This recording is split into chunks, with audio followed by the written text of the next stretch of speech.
talk to Gage.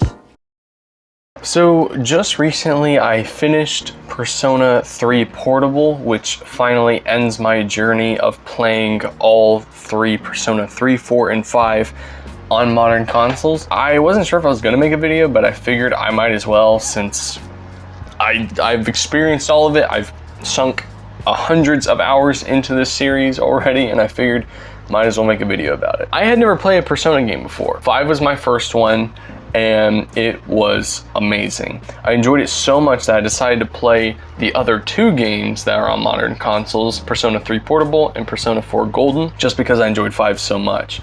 So that brings us to today. Like I said, I just finished Persona 3 Portable just a little while ago as of the recording of this video.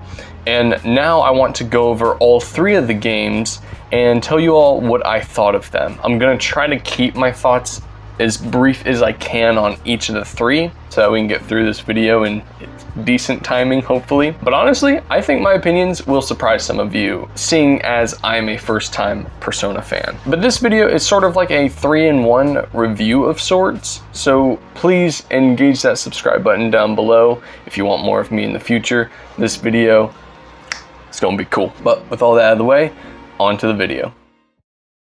So I figured we would start out talking about the oldest one in the series and working our way up that way. So Persona 3 Portable, the one I just finished last night. I knew this one was going to be tougher to go back to due to the game originally being on the PSP, which is a fairly old console. And the game was going to be very limited as to what it could do because of that.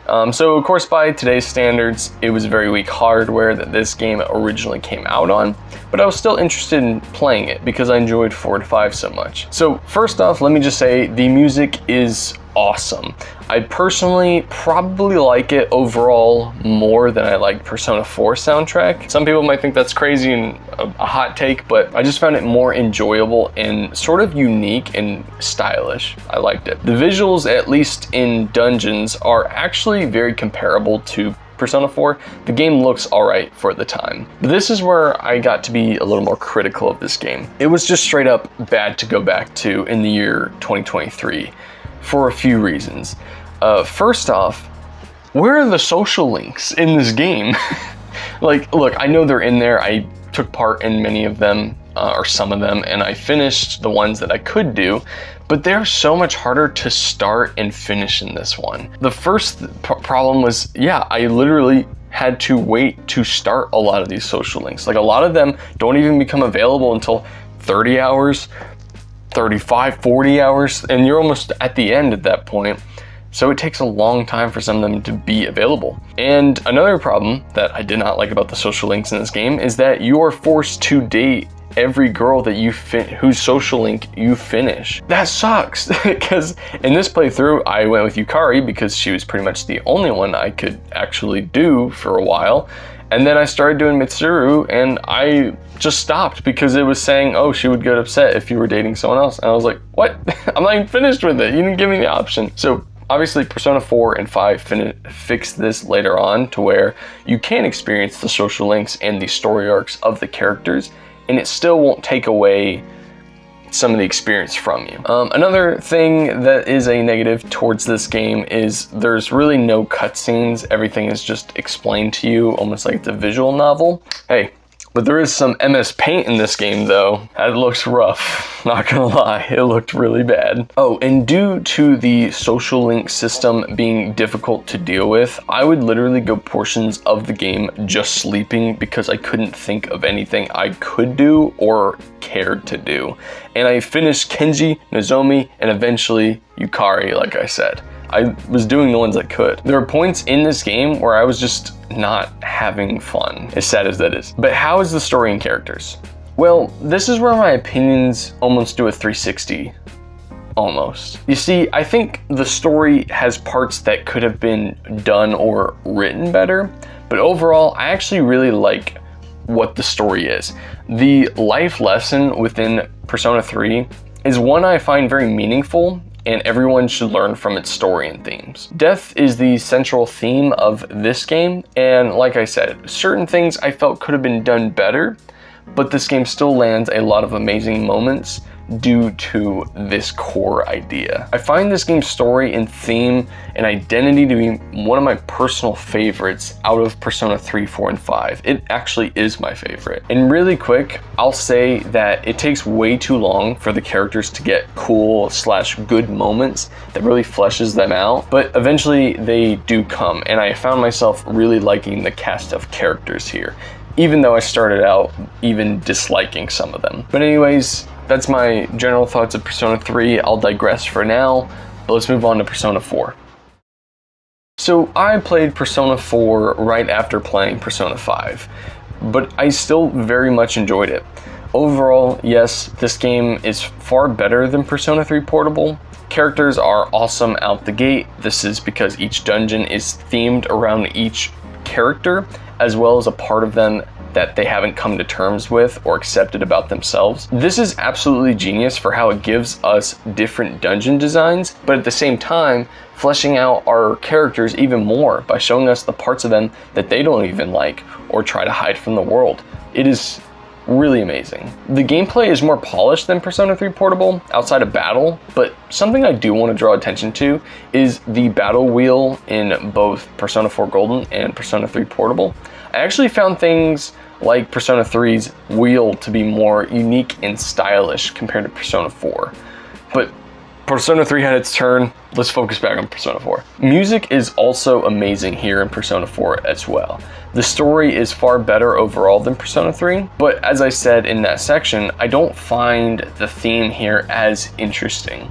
It seems the main story theme here in Persona 4 is truth. I found the murder mystery to be fun and interesting to follow. It is also wild how you have to guess the murderer by the end of the game, or else you literally can't get the good ending. I thought that was pretty cool. I mean, you really have to be paying attention to figure it out. I enjoyed this game a lot and would recommend it over Persona 3 Portable overall, but let's move on to the biggest game of the three. And finally, this brings us to Persona 5 Royal. This is a perfect game and you cannot convince me otherwise. All right, so I know I'm coming on strong, so let me slow it down and explain myself as to what I'm saying, what I mean, and why I think this way. So Persona 5 Royal was the biggest departure in this series. While Persona 3 and 4 are very similar in a lot of ways as to like the feel and the graphics and all that, this one was way ahead of it and very different. The gameplay is the most fun I've ever had with a JRPG in my entire life, and I've definitely played my fair share of JRPGs. The music is peak. It is jazzy, stylish, and hype as heck, just to put it lightly. The story this time being centered around rebellion is excellently paced and so fun to play through. The characters are possibly my favorite cast in the entire series. I find each of them interesting and fun to watch. My personal favorites are probably Akechi or Yusuke. Akechi because he is a very deep and tragic character, plus I find myself drawn to flawed characters sort of like him, and Yusuke because I personally know what it is like to be young and having someone above you take advantage of you, and subsequently taking out the passion and art of what you do. If I can bring us back to what I originally said about this game, I say this is a perfect game, not in that it is free from all flaws, because no game is completely perfect and without something to nitpick, but that it is so whole as an experience. That's what I mean by perfect. Rebellion is the word for this game, and I feel like few games have created a work of art that is this cohesive and still so wide-reaching in its appeal and its audience. Persona 5, I believe, is worthy of a 10 out of 10, but that's just me. My personal nitpick is that the game doesn't have voice acting for every social link conversation. Only a few do, but this is really not a huge deal, and it's just a nitpick of mine. I will also say that I personally do not like the final boss as much as I wish I did. When I originally finished this game, I actually felt like Shido was a more fitting final battle for the game, But I suppose with hindsight, that was Joker's focus dungeon. Like that one was for him and really, you know, gave him an enemy to have some connection to. The final boss is something that's a little more all-encompassing. So I guess I sort of get it, but I just found myself less engrossed in the final boss of Persona 5 and didn't really vibe with it as much. Anyways, I believe this is where we will stop for today. I just wanted to give off my rapid fire thoughts on these 3 amazing games, and I just wanted to share them with all of you. But this is the point where I hand it off to all of you. What do you think of the Persona games?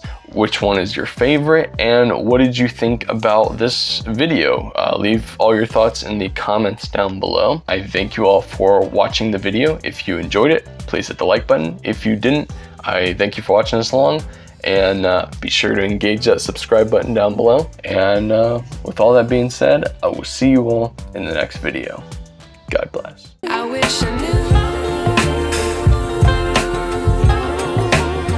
how much I miss